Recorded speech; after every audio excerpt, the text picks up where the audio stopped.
get buy-in, it's first communication and education, and it starts, again, as Dr. McKinney mentioned, not only educating the administrators on what the algorithms can do, but broadening their minds to understand what really the deployment of that algorithm is going to mean to the institution, and more importantly, what kind of support the institution is going to need to successfully launch and maintain that algorithm.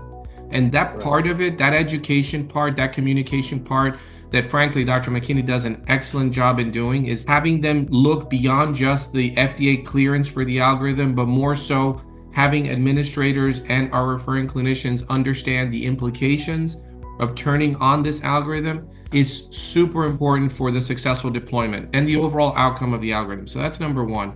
The other really important thing for us, and together with our vice chair of IT, Dr. Tiago Braga, we came up with a common language. It turns out that, and the American College of Radiology is working on this, but it turns out that a lot of the misconceptions and misunderstandings arose from a lack of common definition. So we had to develop our own quote unquote internal categories where we prioritized depending on our needs on how we were going to define what impact these algorithms were going to do to our patient population. So we started off categorizing the acuteness and the criticality and the incidentalness of the AI generated findings.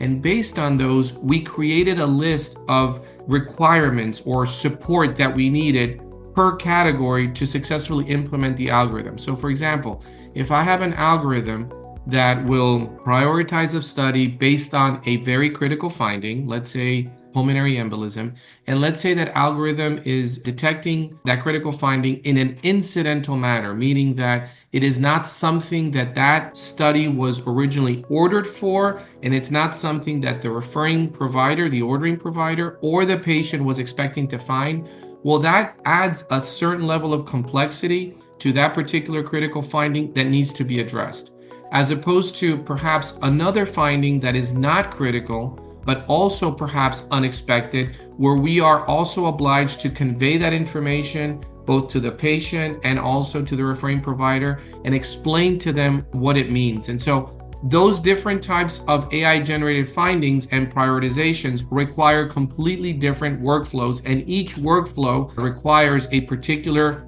infrastructure build where we're having new human involvement, new roles being created, expanded roles for existing staff members. And that's really the exciting part. That's one of the most exciting things of the deployment of AI that we've learned is this, the creation of these individually tailored workflow depending on the type of algorithm and the results that they are generating.